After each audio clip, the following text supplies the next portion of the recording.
প্রত্যেকটা নারীর সামনে এগিয়ে যায় প্রত্যেক পুরুষের জন্য। আমি প্রথম মা হয়েছি, আমি বিশ্বাস করতে পারছিলাম না যে আমার সন্তান, আমার ছেলে সন্তান, যে কিনা আমার সন্তান, আমার শরীরের একটি অংশ। এটা যে কি দারুণ একটা অনুভূতি। একটা পাগল দেখবেন, রাস্তায় দেখবেন, মাঝে মাঝে আমরা দেখে থাকি কোনো নারী যদি পাগলামি করে, দেখবেন তার সন্তানকে তার কাছে থেকে কিন্তু কেড়ে নিতে পারবেন। মা এমন একটা জিনিস। আমি বাবাদেরকেও ছোট করবো না, কারণ প্রত্যেকটা নারীর সামনে এগিয়ে যায় প্রত্যেক পুরুষের জন্য।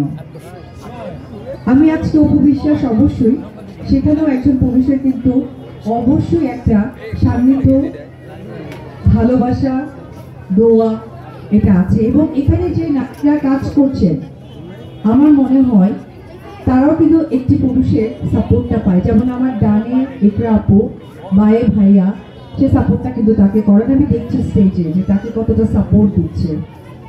এই কথাটা শুনতে যতটা ভালো লাগলো, ঠিক অপরদিকে আরো একটি কথা আছে, কিছু নারী অবহেলিত হয় সে ওই পুরুষের কাছে। তখন তাদের কি করণীয় থাকে, যেটা আপু জানেন, যে আপুর কাছে, মায়ের কাছে একটু জানতে চাই। আমি খালি সর্বোপরি কথা নির্ধারিত করব না, কারণ মা এই শব্দের সত্যি কোনো বিশ্লেষণ হয় না। আমরা অভিনয় করি, যখন সিনে কখনো মা বলতে হয়, এই ডায়লগ ডেলিভারিটা দেওয়ার আসলে ভাষা খুঁজে পায় না, ইমোশন খুঁজে পায় না। সো মা এমন একটি শব্দ, খুব ছোট্ট একটা শব্দ, বাট এমন একটি শব্দ, বিশাল। তো আপু যেটা বলছিল, আমি আপুর সেই কথা ধরে ছোট্ট করে একটি কথাই বলতে চাই, যে জীবন ভীষণ ছোট, কিন্তু কাজ করতে হবে প্রচুর, যে কাজের মধ্য দিয়ে আমি বেঁচে থাকবো পৃথিবীর মানুষের কাছে। সংসার জীবন বা নিজের জীবনে নারী হিসেবে যে কোনো ঝড় আসতেই পারে।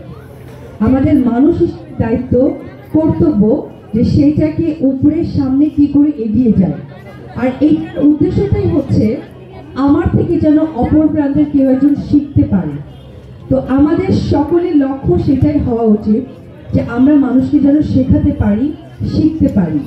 ভেঙে যাওয়া যাবে না।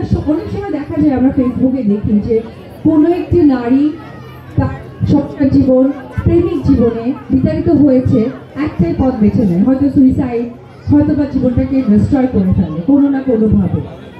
এই জিনিস থেকে আমাদের প্রত্যেকটা নারীকে বের হয়ে আসতে হবে।